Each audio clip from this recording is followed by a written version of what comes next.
Aussi, qui a été publié en juin 2015, ouvre de l'avis d'innombrables lecteurs de toutes origines une ère nouvelle pour la réflexion et pour l'action. Et il y aura toujours ces deux dimensions dans les conférences, la réflexion sur la situation et l'action. Elle s'adresse à tous les habitants de notre maison commune, la planète Terre, croyants et non-croyants. Edgar Morin parle dans La Croix de l'an 1 d'une nouvelle civilisation. C'est quand même pas rien, l'an 1 d'une nouvelle civilisation. Nicolas Hulot parle d'une contribution inespérée et magnifique qui donne ses lettres de noblesse à l'écologie en ouvrant une ère nouvelle de responsabilité et de solidarité dans le temps et dans l'espace. Et vous savez que le pape François dit toujours que le temps est plus important que l'espace. Frédéric Boll, qui a animé une journée de formation à Beauvais, lui parle de notre responsabilité de liturge de la création. Cette expression nous a beaucoup étonnés, liturge de la création, pour indiquer le caractère sacré de notre mission sur la Terre et de notre responsabilité par rapport à cette planète. Un mot pour vous dire les objectifs de ce cycle de 5 conférences. Laudato Si n'est pas un texte de circonstance dont le contenu serait rapidement dépassé par l'actualité, mais au contraire une réflexion de fond, au moins pour plusieurs dizaines d'années à venir. Ces conférences, on l'espère, nous donneront envie de lire, de relire et de travailler en petits groupes ce texte remarquable. Je sais déjà que plusieurs petits groupes se sont mis au travail. Et de prendre soin de notre maison commune, ce qui ne peut se faire qu'en passant des alliances avec d'autres, parce que tout seul, nous ne sommes pas capables, pour construire des actions communes. C'est pourquoi la commission Laudato Si a prévu de faire appel à 5 conférenciers au point de vue complémentaire. Cette encyclique est tellement riche qu'elle a besoin vraiment de plusieurs points de vue. Donc avec Tullio Alberville aujourd'hui, nous allons parler de la place de l'écologie humaine dans l'écologie intégrale. Avec Elena Lassida, professeure à l'Institut catholique, la semaine prochaine, la continuité et l'originalité de la pensée du pape François sur l'écologie. Avec Philippe Kearney et Mohamed Cherfaoui, la position des différentes religions vis-à-vis de l'écologie. Avec Cécile Renoir, les relations entre économie et écologie. Et avec Dominique Lang, l'écologie intégrale, un processus de vie et une bonne nouvelle pour nos communautés. Un vaste programme, comme vous le voyez. Merci beaucoup Gilles de ton accueil, merci à tous d'être ici. Je suis impressionné par votre nombre. J'allais évoquer votre curé de paroisse qui est parti brutalement vers le ciel. J'imagine qu'il doit être, s'il nous regarde de cette fenêtre, stupéfait. Voilà, je suis aussi très touché, bien sûr, Monseigneur, que vous soyez présent, de parler devant un évêque. Ça met la barre de la miséricorde très haut pour moi, mais merci beaucoup d'être présent, merci à tous. J'ai lu avec un douloureux émerveillement cette encyclique, beaucoup d'entre vous avaient déjà lu. Douloureux émerveillement parce qu'elle a quelque chose de blessant, et puis aussi émerveillement parce qu'elle nous fait voir la beauté de la création. Et en arrivant en voiture, j'ai manqué un peu de prudence, peut-être. Ce matin, j'avais nourri mes poules avec des restes de cuisine qui sinon auraient été gaspillés. J'en ai offert à ma voisine. Je suis en train de vous dire mes petites actions d'écologie humaine du jour. Et puis j'ai admiré un pivert le long de la Seine, près des berges de Paris. Et puis en venant ici, j'ai regardé les corbeaux, parce que c'est dans l'évangile, regardez les corbeaux. C'est nous qui nommons les corbeaux ne nous nomment pas. Et j'ai également vu un renard courir, c'est assez rare de voir un renard courir le long de l'autoroute comme ça, avec sa queue bien droite. Et je me suis, voilà, même s'il n'y a pas bonne presse dans l'évangile, je me suis dit que j'allais vous le dire. Parce que je pense que, voilà, nous sommes les plus belles fleurs de la biodiversité, avec chacun des visages qui est, à mes yeux, une icône irremplaçable, nouvelle et jamais remplacée dans l'avenir du visage du Christ. Et nous sommes appelés, comme le propose le pape François dans Laudato Si, de contempler la maison commune et l'état dans lequel nous l'avons mise. Alors, Dans cette introduction, je voudrais d'abord dire que j'en parle avec une certaine crainte parce que je ne veux pas, j'ai peur de tirer la couverture papale à moi, comme on le fait souvent, en vous disant ce qui m'arrange dans cette encyclique, alors que là où elle va féconder en moi et en nous, en vous quelque chose, c'est là où peut-être où elle nous dérange. Et voilà, je vais assumer une lecture personnelle qui sera certainement partielle, mais avec les magnifiques intervenants qu'il y aura derrière, vous aurez des lectures complémentaires, et je ne souhaite pas qu'elle soit partiale. Je suis engagé au service des plus fragiles, des personnes humaines les plus fragiles, et en même temps, je dois le dire, un amoureux de la nature. J'essaie de vous faire passer cette idée en commençant. Pourquoi est-ce que l'enjeu, effectivement, est totalement nouveau? Vous savez, peut-être qu'on parle d'anthropocène, comme d'un nouvel âge géologique, au cours duquel, désormais, l'empreinte de l'Homo sapiens sur la planète est tellement grande que, où qu'on aille, pratiquement, on voit ses traces, y compris, paraît-il, en Amazonie. C'est un prix Nobel de chimie, Paul Crutzen, qui a parlé de cet anthropocène, qu'on évoque aussi comme étant l'âge des déchets.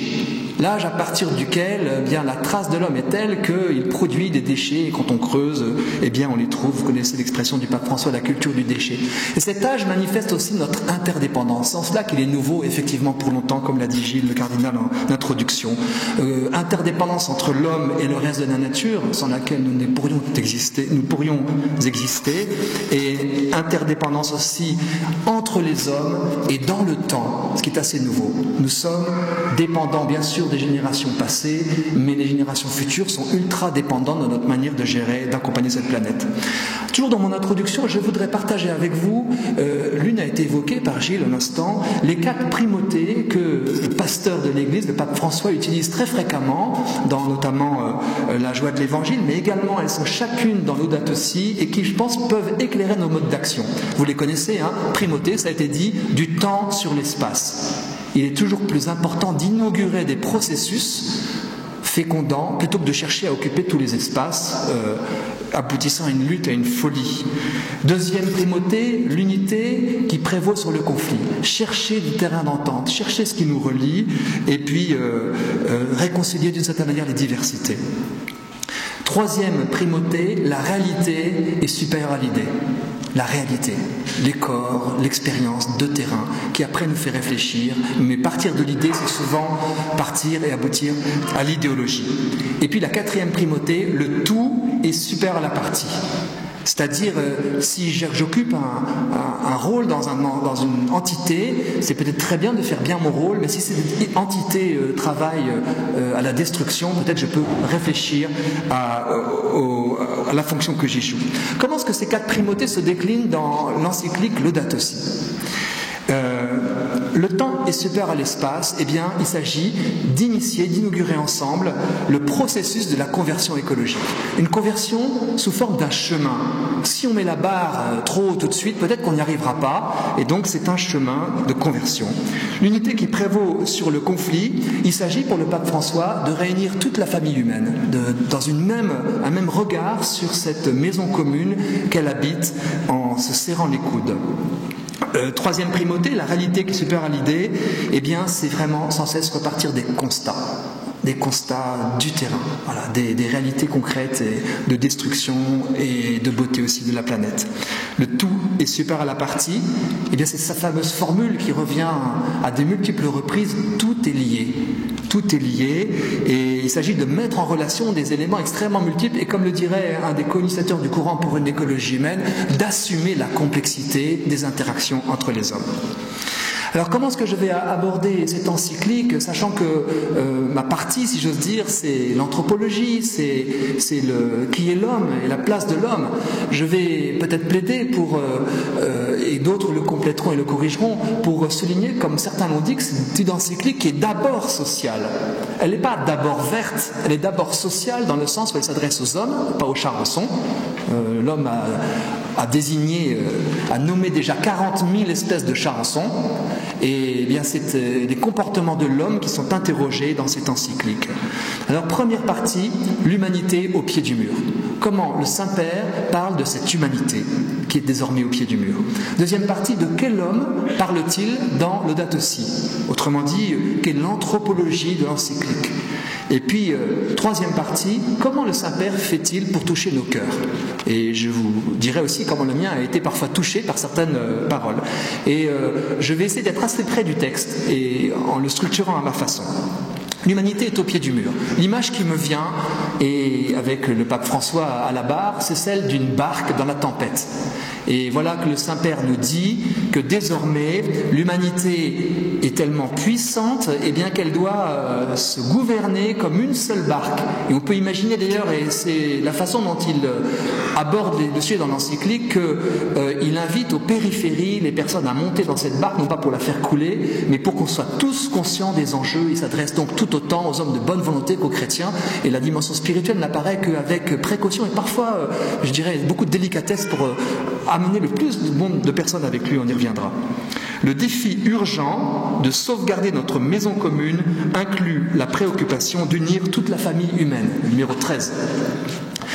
Alors je vais, dans cette partie, passer chapitre par chapitre pour tout ce qui m'a sauté aux yeux, montrant le pape voyant l'humanité comme une famille unique. Chapitre 1er, sur ce qui se passe dans notre maison. Au point 53. Nous n'avons jamais autant maltraité ni fait de mal à notre maison commune qu'en ces 2 derniers siècles. Voilà, constat douloureux. Point 55, si quelqu'un observait de l'extérieur la société planétaire, formule qui unit toute l'humanité dans une seule société, il s'étonnerait face à un tel comportement qui semble parfois suicidaire. Une société planétaire qui se suiciderait. Au point 60 ensuite, indépendamment de toute prévision catastrophique, il est certain que l'actuel système mondial est insoutenable. Quelles que soient nos positions, nos doutes sur certains grands débats clivants, sur le climat, sur d'autres sujets, les OGM, le nucléaire, il est certain, affirme le pape François, que l'actuel système mondial est insoutenable. Là, nous sommes au pied du mur. Et le numéro 60, qui vous a sûrement percé le cœur, l'humanité a déçu les attentes divines. Alors ça fait mal. Chapitre 2, sur l'évangile de la création. Un monde fragile, avec un être humain à qui Dieu en confie le soin, interpelle notre intelligence pour reconnaître comment nous devrions orienter, cultiver, limiter notre pouvoir. Là, je paraphrase ça c'est la citation, je paraphrase un peu. Plus l'homme est puissant, plus nous acquérons de la puissance dans notre croissance humaine. Entre la puissance d'un petit bébé qui heureusement est assez faible et il ne peut pas faire de mal parce que s'il le pouvait, il en ferait, et bien de même l'humanité est parvenue à un âge de grande maturité, immense puissance industrielle, immense puissance biotechnologique, et là je plaide pour ma paroisse si j'ose dire, nous avons mis le doigt sur le commencement de l'être humain, on fabrique des êtres humains génétiquement modifiés à l'état embryonnaire, le premier bébé à 3 parents génétiques est né, voilà. Immense puissance, immense capacité de destruction ou de dénaturation implique sagesse et humilité. Plus je suis puissant et fort, plus je dois être sage et humble, et c'est le message que le Saint-Père nous donne, sachant qu'il rappelle que Dieu nous donne, c'est notre vocation, je l'ai dit, je l'ai lu, nous confie le soin de ce monde fragile. Chapitre 3, sur la racine humaine de cette crise. À nouveau, l'humanité, point 102, est entrée dans une ère nouvelle où le pouvoir technologique nous met à la croisée des chemins. Alors on est sur vous voyez, les films américains avec des grandes routes de tous les côtés, on est au milieu, il faut prendre le chemin de la conversion écologique, c'est une question de survie pour l'humanité. Et là, un paragraphe un petit peu long qui peut-être précise mieux que je ne viens de le faire, ce que je disais il y a un instant. Nous ne pouvons pas ignorer que l'énergie nucléaire, la biotechnologie, l'informatique, la connaissance de notre propre ADN et d'autres capacités, etc., nous donnent un terrible pouvoir. Et il va plus loin, il dit, c'est un pouvoir économique aussi pour ceux qui ont la connaissance, qui donne à certains une, je le cite, emprise impressionnante sur l'ensemble de l'humanité. Jamais, poursuit le pape François, l'humanité n'a eu autant de pouvoir sur elle-même et rien ne garantit qu'elle s'en servira toujours bien. Surtout si l'on considère la manière dont elle est en train de l'utiliser. Voilà, constat, je vois vos airs catastrophés, mais vous ne m'avez pas attendu pour avoir cette conscience. Et le pape continue en parlant du communisme et du nazisme et des dégâts qu'ils ont pu faire en plein XXe siècle, qui nous montrent que quand le pouvoir est entre les mains de quelqu'un, il peut se faire terriblement totalitaire. Il est terriblement risqué, conclut-il dans le point donc 104 que j'étais en train de vous lire, terriblement risqué qu'il réside en une petite partie de l'humanité, ce pouvoir. Et là, j'ai envie de nous renvoyer, parce que souvent, vous savez, on oppose les papes les uns aux autres, alors qu'il y a une magnifique continuité entre les papes plus doctrinaux et le pape peut-être plus pastoral, qui est le pape François, sur ce que disait le pape Benoît XVI dans son encyclique « La charité dans la vérité », lorsqu'il indique, je le cite, « Le processus de mondialisation pourrait substituer les technologies aux idéologies ». Voilà, c'est-à-dire, désormais, ce qui peut-être nous menace le plus, c'est la puissance des technologies sur notre propre humanité, qui pourrait devenir totalitaire. Donc cette puissance qui mérite une régulation. Chapitre 4, sur une écologie intégrale, le thème de votre cycle. Et le pape, à 2 reprises, montre que cette écologie intégrale inclut les cultures humaines qui sont menacées. Pas seulement la dégradation physique de la maison commune, dont il parle souvent, les atteintes à la biodiversité, mais également les atteintes à la biodiversité culturelle. Voilà pourquoi, dit le pape écrit le pape au numéro 143, l'écologie suppose aussi la préservation des richesses culturelles de l'humanité. Voilà, en ce moment, il y a une ville qui est reconquise et dont on découvre à quel point elle a été à nouveau détruite et ça nous fait mal. Eh bien, c'est normal que ça nous fasse mal. Tout autant que, bien sûr, également la perte de vie humaine qui est sans prix, bien sûr. La vision consumériste, c'est le point 144, la vision consumériste de l'être humain, encouragée par les engrenages de l'économie globalisée, dit le pape François, tend à homogénéiser les cultures et à affaiblir l'immense variété culturelle qui est un trésor de l'humanité. Souvent, il y a dans des débats sur l'écologie, vous l'avez entendu, des personnes qui commencent à dire « mais est-ce que ce ne sont pas nous les parasites de la biodiversité ? Et la planète se passerait bien peut-être de l'humanité ?» Et nous qui avons cette suprématie, cette responsabilité de crier « non, nous faisons partie de cette nature et nos cultures, dans leur diversité, font partie de cette magnifique biodiversité et c'est elle aussi qu'il faut savoir défendre. » Et puis toujours dans ce chapitre 4, le pape nous incite à regarder le sens des choses. Moi j'ai débattu avec Nicolas Hulot un peu publiquement pour un média et j'ai entendu beaucoup d'encouragement et de félicitations et Nicolas Hulot qui ne partage pas des convictions spirituelles, je pense, d'après ce que j'ai pu comprendre de lui, a bien conscience que si on ne questionne pas le sens, à quoi ça sert tout ça, peut-être qu'il est vain de chercher à mobiliser des personnes pour défendre simplement la planète là, comme une chose. Quel genre de monde, interroge le pape au numéro 160, quel genre de monde voulons-nous laisser à ceux qui nous succèdent, aux enfants qui grandissent ? Cette question ne concerne pas seulement l'environnement, de manière isolée, parce qu'on ne peut pas poser la question de manière fragmentaire. C'est le fameux « tout est lié ». Quand nous nous interrogeons sur le monde que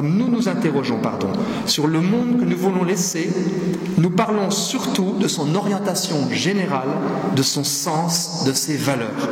Et sur ce point que je lis actuellement, le 160, il poursuit « Nous sommes nous-mêmes les premiers à avoir intérêt à laisser une planète habitable à l'humanité qui nous succédera.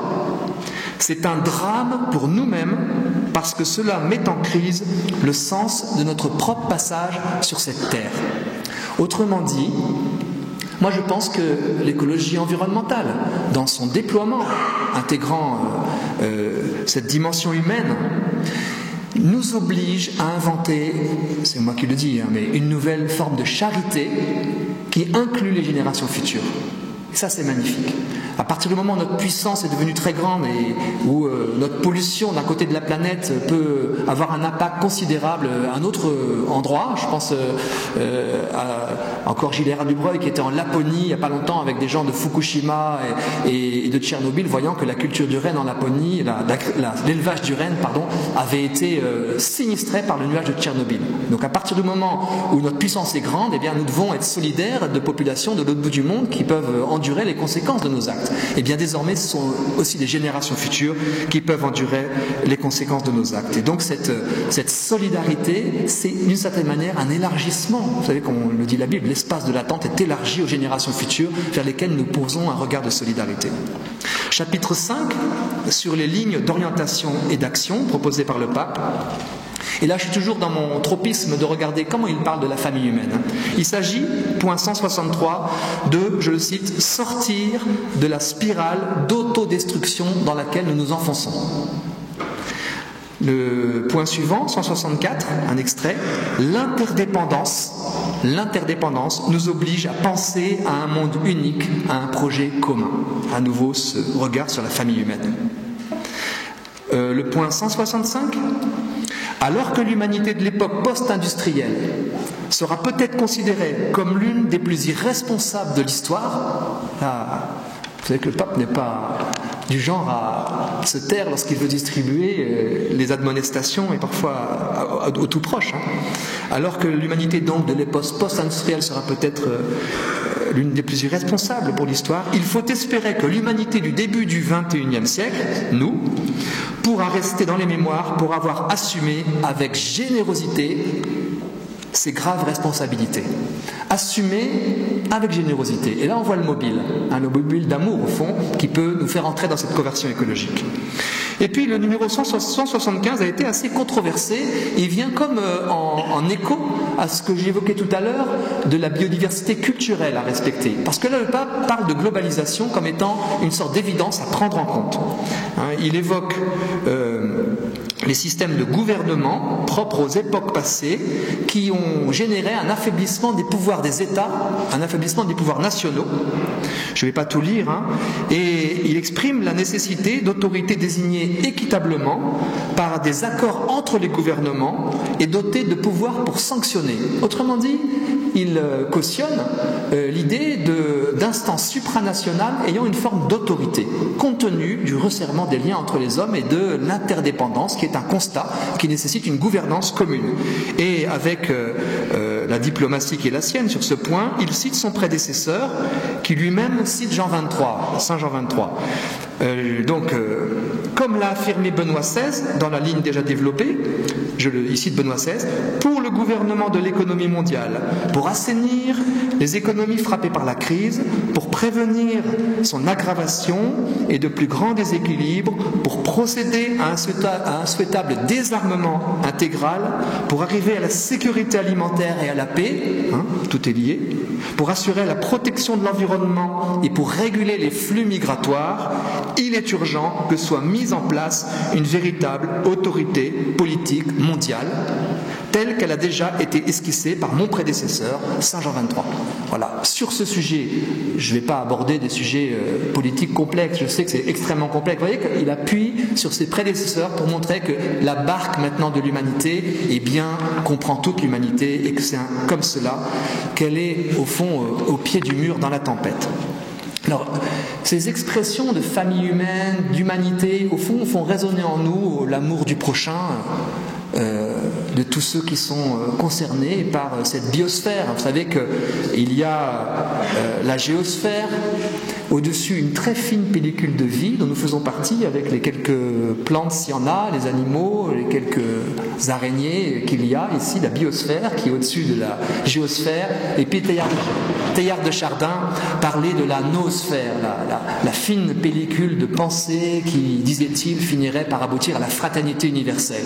Eh bien, l'appel du pape François n'est pas loin d'être un appel à ce que cette noosphère, c'est-à-dire ces liens entre les hommes, se densifient pour véritablement prendre en compte ces enjeux. Deuxième partie, qui sera peut-être un tout petit peu plus longue, quel est l'homme? Quelle est donc l'anthropologie de l'encyclique? Quel est l'homme qui est caché derrière? Et vous l'avez vu, j'ai pas forcément beaucoup parlé d'environnement, d'autres en parleront énormément, mais quand j'ai, moi, à titre personnel, repris l'expression écologie humaine dans le cadre d'un mouvement social, j'avais en tête les lanceurs d'alerte d'écologie environnementale, il y a quelques dizaines d'années, qui ont commencé à dire « Et humanité, on est en train de scier la branche sur laquelle on est assis. On est en train de, pardon l'expression ici, de bousiller la nature. Est-ce qu'on va être capable de léguer aux générations futures une eau potable, un air respirable, une humanité durable ?» finalement.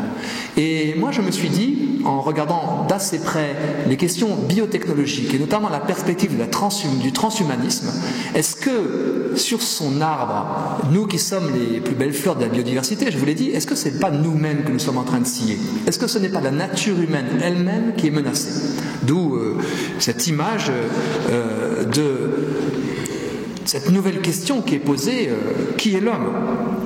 Alors, le pape François pose la question anthropologique au point 118, je le cite, « On ne peut pas faire abstraction de l'humanité. Il n'y aura pas de nouvelle relation à la nature sans un être humain nouveau. Il n'y a pas d'écologie sans anthropologie adéquate. Il n'y a pas d'écologie si on ne sait pas qui est l'homme de manière ajustée. » Et là, ça vient en écho à une phrase de son prédécesseur Benoît XVI qui disait dans La charité dans la vérité, « La question sociale est radicalement devenue anthropologique. » Toutes les questions compliquées, y compris celles qui sont débattues aujourd'hui en politique, de manière parfois douloureusement superficielle compte tenu de ce que nous voyons comme spectacle, eh bien, elles dissimulent une question fondamentale sur laquelle il ne peut pas y avoir de politique digne de ce nom dans tous les domaines. Qui est l'homme ? Qui est cet homme que nous voulons protéger? Tout le monde dit qu'on met l'homme au cœur, mais quel est cet homme? Comment, comme le disait Jacques Attali dans une tribune de sled.fr qui m'a beaucoup marqué, comment pouvons-nous définir et protéger le sanctuaire de notre identité humaine? C'est absolument majeur, sinon il n'y a pas d'écologie. Et je renvoie aussi à Saint Jean-Paul II, cette fois, qui dans l'Évangile de la vie nous dit l'éclipse du sens de Dieu et l'éclipse du sens de l'homme sont corrélés. Il parle d'éclipse du sens de Dieu et d'éclipse du sens de l'homme comme allant de pair. Un homme qui coupe toute dimension transcendantale va finir par traiter autrui comme les animaux se traitent entre eux, et l'éclipse du sens de l'homme aboutit à l'abandon de toute idée de Dieu également. Alors quel homme? D'abord, je voudrais évoquer avec vous, première sous-partie de cette deuxième partie, la dignité humaine au cœur de Laudato Si, la question de la dignité. Et j'ai repéré qu'elle était citée 25 fois, et rien que regardant, si vous le regardez, c'est facile, vous faites sur Internet, dans votre livre, vous cochez, et vous pourrez vraiment méditer la beauté de la dignité humaine au travers de tout ce qui en est dit par le pape François dans Laudato Si. Alors d'abord, quel homme? Premièrement, une singularité qui transcende les domaines physiques et biologiques. Il y a une singularité de l'homme. Vous savez sans doute que le transhumanisme nous promet un point de singularité à partir duquel certains imaginent que nous pourrons créer un homme, fusion de l'homme et de la machine, un cyborg, un organisme cybernétique. Certains savent sans doute que certains scientistes imaginent qu'on va créer un être humain totalement nouveau qui nous dépassera. Et nous répondons singularité. Chacun des visages que je vois est unique et irremplaçable. Nous sommes singuliers dans nos histoires, dans notre patrimoine génétique et dans le fort intérieur, le sanctuaire de notre conscience. Et c'est ce que dit en substance le pape François dans l'article 81.